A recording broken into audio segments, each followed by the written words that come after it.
নমস্কার আমার সকল অষ্টম শ্রেণীর ভাই বোনেরা, আশা করি তোমরা সকলেই খুব ভালো আছো। বন্ধুরা, গত পরীক্ষার সমস্ত সাফল্য ও ব্যর্থতা ভুলে এবার সময় হয়েছে তৃতীয় পর্যায়ক্রমিক মূল্যায়নের জন্য নিজেকে প্রস্তুত করার। তাই ইতিহাস বিষয় থেকে বেশ কয়েকটি গুরুত্বপূর্ণ প্রশ্ন নিয়ে হাজির হয়েছি। বন্ধুরা, হাতে গোনা বেশ কয়েকটি প্রশ্ন যা করলেই তোমাদের রেজাল্ট আসবে নজর করা সাফল্য। তাই ভিডিওটি অবশ্যই শেষ পর্যন্ত দেখবে। ভালো লাগলে লাইক করে দিও, বন্ধুদের মধ্যে যতটা পারো ভিডিওটি শেয়ার করে দাও। আর চ্যানেলটিতে নতুন হলে সাবস্ক্রাইব করতে কিন্তু একদম ভুলো না। আর স্ক্রিনে দেওয়া নাম্বার প্যারেন্টটি অবশ্যই দেখে নিও। তো চলো কথা না বাড়িয়ে ভিডিওটি শুরু করা যাক।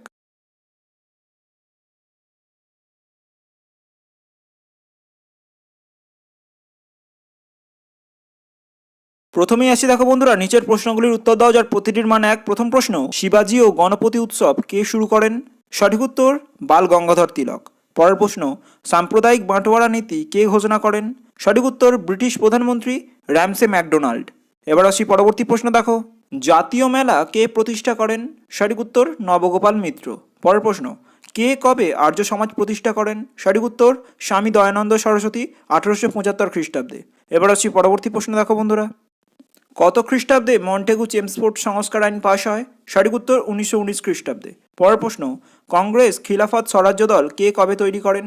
সঠিক উত্তর 1922 খ্রিস্টাব্দে চিত্তরঞ্জন দাস ও মতিলাল নেহেরু। এবার আসি পরবর্তী প্রশ্ন, দেখো, নিজ খামারে ধান তোলো এই স্লোগানটি কোন আন্দোলনের?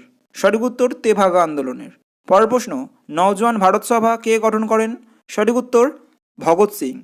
এবার আসি পরবর্তী প্রশ্ন, দেখো বন্ধুরা, মুসলিম লীগ কবে প্রতিষ্ঠিত হয়?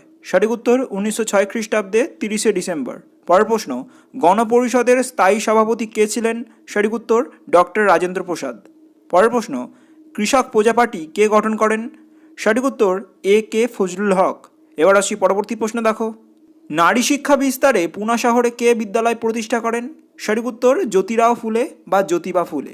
পরের প্রশ্ন, কে দেশীয় মুদ্রণ আইন বাতিল করেন? সঠিক উত্তর লর্ড রিপন। পরের প্রশ্ন, মাস্টারদা নামে কোন বিপ্লবী পরিচিত? সঠিক উত্তর সূর্য সেন। এবার আসি পরবর্তী প্রশ্ন, দেখো, কবে ভারতের সংবিধান কার্যকর হয়? সঠিক উত্তর 1950 খ্রিস্টাব্দে 26শে জানুয়ারি।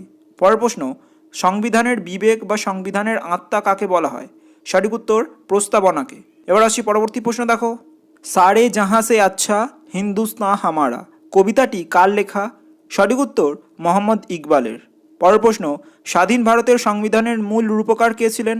সঠিক উত্তর ডক্টর বি.আর. আম্বেদকর। এবার আসছি পরবর্তী প্রশ্ন, দেখো, তাম্রলিপ্ত জাতীয় সরকারের প্রধান কে ছিলেন? সঠিক উত্তর সতীশচন্দ্র সামন্ত। পরের প্রশ্ন, বোম্বাইতে জাতীয় কংগ্রেসের প্রথম সভা কবে বসেছিল? সঠিক উত্তর 1885 খ্রিস্টাব্দে। এবার আসছি পরবর্তী প্রশ্ন, দেখো বন্ধুরা, রাজ্যসভার জন্য রাষ্ট্রপতি কতজন সদস্য নিয়োগ করতে পারেন? সঠিক উত্তর 12 জন।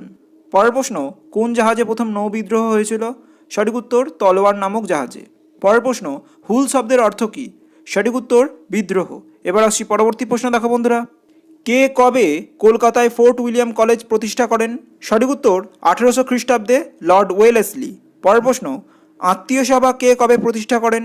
সঠিক উত্তর রাজা রামমোহন রায়, 1815 খ্রিস্টাব্দে। পরের প্রশ্ন, কত খ্রিস্টাব্দে পাকাপাকিভাবে দারোগা ব্যবস্থা বিলুপ্ত হয়? সঠিক উত্তর 1812 খ্রিস্টাব্দে। এবার আসছি পরবর্তী প্রশ্ন, দেখো বন্ধুরা, চিপকো কথার অর্থ কী? সঠিক উত্তর জড়িয়ে ধরা। পরের প্রশ্ন, হিন্দু প্যাট্রিয়ট পত্রিকার সম্পাদক কে ছিলেন? সঠিক উত্তর হরিশ্চন্দ্র মুখোপাধ্যায়। পরের প্রশ্ন, দিকু বলতে কী বোঝো? উত্তর দেখে নেব, সাঁওতালরা তাদের এলাকায় বহিরাগত মহাজন ও জমিদারদেরই দিকু বলতো। এই দিকুদের হাতে সাঁওতালরা প্রবলভাবে অত্যাচারিত হতো। এবার আসছি পরবর্তী প্রশ্ন, দেখো বন্ধুরা, চিরস্থায়ী বন্দোবস্ত কে কবে চালু করেন? সঠিক উত্তর লর্ড কর্নওয়ালিস, 1793 খ্রিস্টাব্দে। পরের প্রশ্ন, নীলদর্পণ নাটকটি কে লেখেন?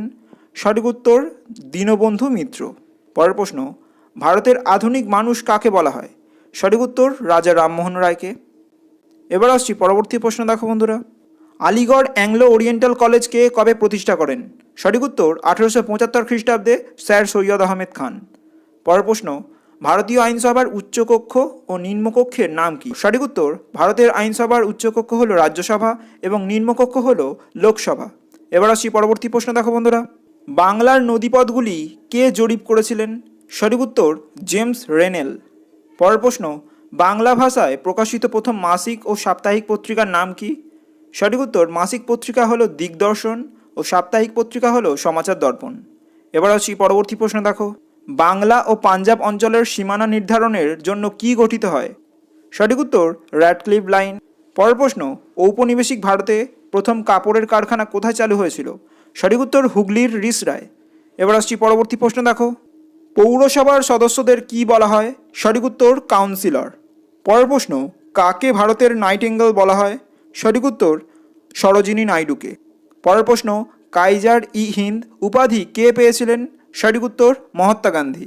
এবার আসছি পরবর্তী প্রশ্ন দেখো বন্ধুরা, কে জালিয়ানওয়ালাবাগের হত্যাকাণ্ডের প্রতিবাদে স্যার উপাধি ত্যাগ করেন? সঠিক উত্তর রবীন্দ্রনাথ ঠাকুর। পরের প্রশ্ন, কে সীমান্ত গান্ধী নামে পরিচিত? সঠিক উত্তর খান আব্দুল গফর খান। পরের প্রশ্ন, তোজো কে ছিলেন? সঠিক উত্তর জাপানের প্রধানমন্ত্রী। এবার আসি পরবর্তী প্রশ্ন দেখো, কোন বিমানবন্দরে সুভাষচন্দ্র বসু বিমান দুর্ঘটনায় প্রাণ হারান বলে কথিত আছে? সঠিক উত্তর জাপানের তাইহোকু বিমানবন্দরে। পরের প্রশ্ন, জাতীয় কংগ্রেসের প্রথম সভাপতি কে ছিলেন? সঠিক উত্তর উমেশচন্দ্র বন্দ্যোপাধ্যায়। এবার আসছি পরবর্তী প্রশ্ন দেখো বন্ধুরা, কে কবে নাট্যাভিনয় নিয়ন্ত্রণ আইন জারি করেন? সঠিক উত্তর লর্ড নর্থব্রুক 1876 খ্রিস্টাব্দে। পরের প্রশ্ন, সিভিল সার্ভিস পরীক্ষায় বসার বয়স কত বছর করতে হবে বলে দাবি জানানো হয়? সঠিক উত্তর 23 বছর। এবার আসছি পরবর্তী প্রশ্ন দেখো বন্ধুরা, কবে বঙ্গভঙ্গ রদ করা হয়? সঠিক উত্তর 1911 খ্রিস্টাব্দে। পরের প্রশ্ন, সত্যশোধক সমাজ কে প্রতিষ্ঠা করেন? সঠিক উত্তর জ্যোতিরাও ফুলে বা জ্যোতিবা ফুলে। পরের প্রশ্ন, তিতুমিরের প্রকৃত নাম কি? সঠিক উত্তর মীর নিসার আলী। এবার আসছি বন্ধুরা পরবর্তী ভাগে শূন্যস্থান পূরণ করো। প্রথম প্রশ্ন, স্বাধীন পাকিস্তান রাষ্ট্রের জন্ম হয়েছিল কত খ্রিস্টাব্দে? সঠিক উত্তর 1947 খ্রিস্টাব্দে 14ই আগস্ট। পরের প্রশ্ন, ড্যাশ পত্রিকা নীল চাষিদের পক্ষে দাঁড়ায়? সঠিক উত্তর হিন্দু প্যাট্রিয়ট। এবার আসছি পরবর্তী প্রশ্ন দেখো, ভারতের প্রথম রাষ্ট্রপতি কে ছিলেন? সঠিক উত্তর ডক্টর রাজেন্দ্র প্রসাদ। পরের প্রশ্ন, করেঙ্গে ইয়া মরেঙ্গে কথাটি বলেন? সঠিক উত্তর গান্ধীজি। পরের প্রশ্ন, সংবিধান বলতে বোঝায় কতকগুলি ড্যাশের সমষ্টি? সঠিক উত্তর আইনের। বন্ধুরা এই শর্ট কোশ্চেনগুলি প্র্যাকটিসের পাশাপাশি অবশ্যই তোমাদের টেক্সট বুকটি ভালোভাবে পড়ে রাখবে। এবার আসি বন্ধুরা পরবর্তী ভাগে 2 থেকে 3টি বাক্যে উত্তর দাও যার প্রতিটির মান 2। প্রথম প্রশ্ন, গান্ধীজির সত্যাগ্রহ আদর্শের মূল ভাবনা কী ছিল? উত্তর দেখে নেব। গান্ধীজি মনে করতেন সত্যের খোঁজ করাই মানব জীবনের চূড়ান্ত লক্ষ্য। সত্যের প্রতি আগ্রহ সত্যাগ্রহ আদর্শের মূল ভাবনা। সত্যের প্রতি নিষ্ঠা রাজনৈতিক আন্দোলনের চূড়ান্ত উদ্দেশ্য হওয়া উচিত বলে তিনি মনে করতেন। এবার আসি পরবর্তী প্রশ্ন দেখো, ভারতীয়রা কেন সাইমন কমিশনের বিরোধিতা করেছিল? উত্তর দেখে নেব। স্যার জন সাইমনের নেতৃত্বে গঠিত সাইমন কমিশনে কোনো ভারতীয় সদস্য ছিল না, তাই ভারতীয়রা এবং ভারতের সমস্ত রাজনৈতিক সংগঠনগুলি সাইমন কমিশনের বিরোধিতা করে।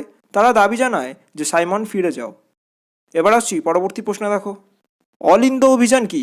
উত্তর দেখে নেব। 1930 খ্রিস্টাব্দে 8ই ডিসেম্বর বিনয় বসু, বাদল গুপ্ত ও দীনেশ গুপ্ত রাইটার্স বিল্ডিংয়ে আক্রমণ করলে রাইটার্স বিল্ডিংয়ের অলিন্দে ঢুকে কারা বিভাগের ইন্সপেক্টর জেনারেল সিমসন সহ আরও 2জনকে হত্যা করে। এরপর পুলিশের সঙ্গে বিপ্লবীদের গুলির লড়াই চলে। ধরা পড়ার আগে বাদল বিষ খেয়ে আত্মহত্যা করেন এবং আহত বিনয়ের মৃত্যু হয়। দিনে সুস্থ হয়ে উঠলে তার ফাঁসি হয়। এই ঘটনাই ইতিহাসে অল ইন্ডিয়া অভিযান নামে পরিচিত। এবার আসছি পরবর্তী প্রশ্ন দেখো বন্ধুরা, কে কোথায় লবণ আইন ভঙ্গ করেন? উত্তর দেখে নেব। গান্ধীজি 1930 খ্রিস্টাব্দে 6ই এপ্রিল গুজরাটের ডান্ডিতে অভিযান করে লবণ আইন ভঙ্গ করেন। এবার আসছি পরবর্তী প্রশ্ন দেখো, 2জন চরমপন্থী ও নরমপন্থী নেতার নাম লেখো। উত্তর দেখে নেব। চরমপন্থী হলেন বাল গঙ্গাধর তিলক ও বিপিনচন্দ্র পাল এবং নরমপন্থী হলেন দাদাভাই নৌরোজি ও মহাদেব গোবিন্দ রানাডে।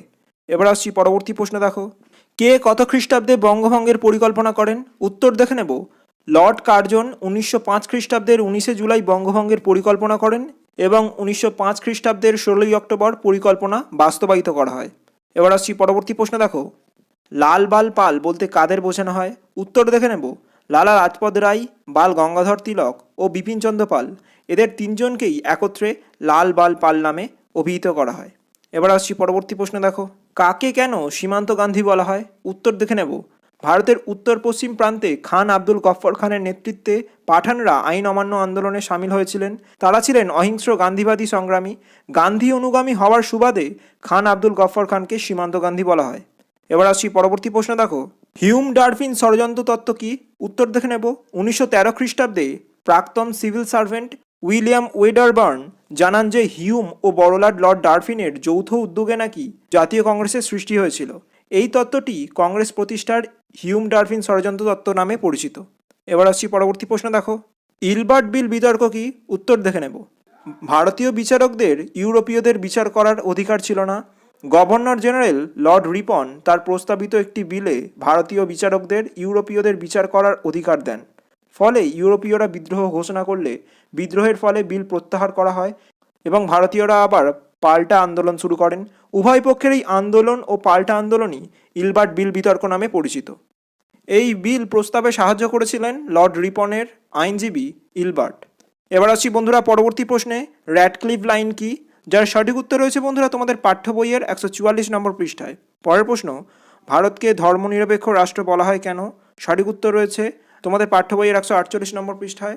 বন্ধুরা, ভারতের কোনো নির্দিষ্ট ধর্মের জাতির বাস নয়, বহু জাতি ধর্ম নির্বিশেষে একত্রে এই ভারতে বাস করে, তাই ভারতকে ধর্মনিরপেক্ষ রাষ্ট্র বলা হয়ে থাকে।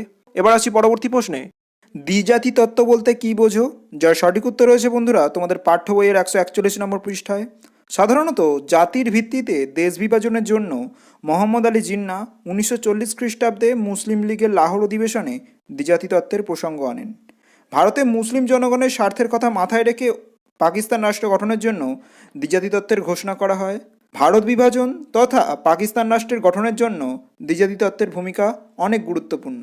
পরবর্তী প্রশ্ন দেখো, ঔপনিবেশিক সমাজে মধ্যবিত্ত ভদ্রলোক বলতে কাদের বোঝানো হয়?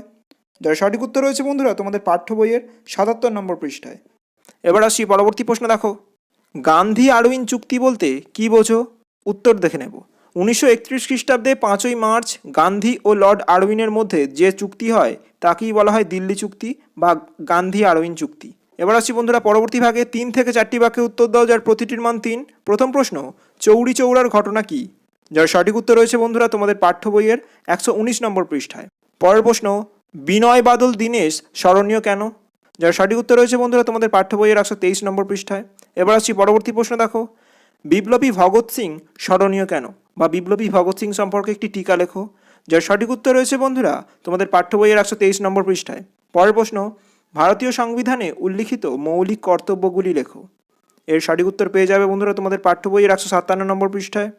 এবার আসছি পরবর্তী প্রশ্ন দেখো, ভারত ছাড়ো আন্দোলনে মাতঙ্গিনী হাজরার ভূমিকা লেখো। এর সঠিক উত্তর রয়েছে বন্ধুরা তোমাদের পাঠ্য বইয়ের 125 নম্বর পৃষ্ঠায়। ভারত ছাড়ো আন্দোলনে 73 বছরের বৃদ্ধা মাতঙ্গিনী হাজরা কিভাবে সাহায্য করেছিলেন তা তোমাদের লিখতে হবে। পরের প্রশ্ন, টিকা লেখো নীল বিদ্রোহ, অর্থাৎ নীল বিদ্রোহ সম্পর্কে যা জানো সে বিষয়ে একটি ছোট টিকা লিখতে হবে। যার সঠিক উত্তর রয়েছে বন্ধুরা তোমাদের পাঠ্য বইয়ের 86 নম্বর পৃষ্ঠায়। এবার আসছি পরবর্তী প্রশ্ন দেখো, পশ্চিমবঙ্গের পঞ্চায়েত গঠন ও কার্যাবলী লেখো। যার সঠিক উত্তর রয়েছে বন্ধুরা তোমাদের পাঠ্য বইয়ের 151 ও 52 নম্বর পৃষ্ঠায়। বন্ধুরা, পশ্চিমবঙ্গে যে পঞ্চায়েতের ত্রিস্তরীয় ব্যবস্থা রয়েছে সেই বিষয়ে এবং তার কার্যাবলী বিষয়ে তোমাদের লিখতে হবে। পরের প্রশ্ন, বঙ্গভঙ্গ বিরোধী আন্দোলন সম্পর্কে সংক্ষেপে আলোচনা করো। যার সঠিক উত্তর তোমরা পেয়ে যাবে বন্ধুরা তোমাদের পাঠ্য বইয়ের 107 নম্বর পৃষ্ঠায়। এবার আসছি পরবর্তী প্রশ্ন দেখো, টিকা লেখো ওয়াহাবি আন্দোলন ও বারাসাত বিদ্রোহ। যার সঠিক উত্তর রয়েছে বন্ধুরা তোমাদের পাঠ্য বইয়ের 86 নম্বর পৃষ্ঠায়। পরের প্রশ্ন, সংবিধানের মৌলিক অধিকারগুলি উল্লেখ করো। এর সঠিক উত্তর পেয়ে যাবে বন্ধুরা তোমাদের পাঠ্য বইয়ের 157 নম্বর পৃষ্ঠায়। এবার আসি বন্ধুরা পরবর্তী প্রশ্নে, অবশিল্পায়ন কি? যার সঠিক উত্তর রয়েছে বন্ধুরা তোমাদের পাঠ্য বইয়ের 63 নম্বর পৃষ্ঠায়। পরের প্রশ্ন, স্যার সৈয়দ আহমেদের সংস্কারগুলির প্রধান উদ্দেশ্য কী ছিল এবং তার পাশাপাশি আলিগড় আন্দোলন কি? এই দুটি প্রশ্নই করে রাখবে তোমরা। যার সঠিক উত্তর রয়েছে বন্ধুরা তোমাদের পাঠ্য বইয়ের 83 নম্বর পৃষ্ঠায়। এবার আসছি পরবর্তী প্রশ্ন দেখো, ভারতকে ব্রিটিশ সাম্রাজ্যের রত্ন বলা হয় কেন? এর সঠিক উত্তর রয়েছে বন্ধুরা তোমাদের পাঠ্য বইয়ের 65 নম্বর পৃষ্ঠায়। ভারতের কোন কোন গুরুত্বের কথা মাথায় রেখে ভারতকে এমন আখ্যা দেওয়া হয়েছে তা তোমাদের লিখতে হবে। পরের প্রশ্ন, পশ্চিমবঙ্গে পৌরসভা গঠন পদ্ধতি উল্লেখ করো। যার সঠিক উত্তর রয়েছে বন্ধুরা তোমাদের পাঠ্য বইয়ের 153 নম্বর পৃষ্ঠায়।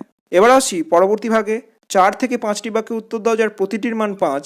প্রথম প্রশ্ন, স্বাধীনতা সংগ্রামে নেতাজি সুভাষ ও আজাদ হিন্দ বাহিনীর অবদান উল্লেখ করো। যার সঠিক উত্তর রয়েছে বন্ধুরা তোমাদের পাঠ্য বইয়ের 126 নম্বর পৃষ্ঠায়। বন্ধুরা, স্বাধীনতা সংগ্রামের ক্ষেত্রে নেতাজির অবদান অতুলনীয়, সেই বিষয়ে তোমাদের কয়েকটি বাক্য লিখতে হবে। পরের প্রশ্ন, টিকা লেখো সাঁওতাল বিদ্রোহ। যার সঠিক উত্তর রয়েছে বন্ধুরা তোমাদের পাঠ্য বইয়ের 84 নম্বর পৃষ্ঠায়। বন্ধুরা, নানান অত্যাচারের বিরুদ্ধে সাঁওতালরা কিভাবে রুখে দাঁড়িয়েছিল এবং তাদের বিদ্রোহ সম্পর্কে সংক্ষেপে কিছু লিখতে হবে তোমাদের। এবার আসি পরবর্তী প্রশ্ন দেখো, সমাজ ও শিক্ষা সংস্কার আন্দোলনে বিদ্যাসাগরের অবদান আলোচনা করো। যার সঠিক উত্তর রয়েছে বন্ধুরা তোমাদের পাঠ্য বইয়ের 71 নম্বর পৃষ্ঠায়। বন্ধুরা, নারী শিক্ষা থেকে শুরু করে বাংলায় প্রাথমিক শিক্ষা এবং শিক্ষা ছড়িয়ে দেওয়ার ক্ষেত্রে বিদ্যাসাগর কী অবদান রেখেছিলেন সে বিষয়ে তোমাদের সংক্ষেপে লিখতে হবে বন্ধুরা। পরবর্তী প্রশ্ন আসছে দেখো, মহাত্মা গান্ধীর নেতৃত্বে সংগঠিত 3টি আঞ্চলিক আন্দোলনের বিবরণ দাও।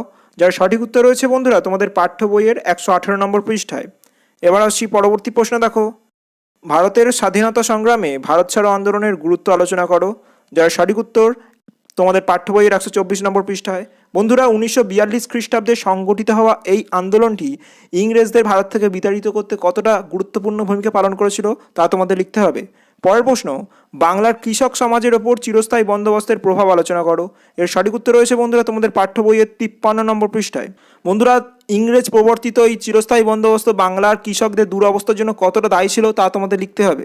এবার আসছি পরবর্তী প্রশ্ন দেখো, ভারতের প্রধানমন্ত্রী ও রাজ্যের মুখ্যমন্ত্রীর দায়িত্ব বিষয়ে আলোচনা করো। অর্থাৎ তারা কোন কোন দায়িত্ব পালন করে থাকেন, কোন কোন ক্ষেত্রে তাদের ক্ষমতা রয়েছে সে বিষয়ে তোমাদের লিখতে হবে।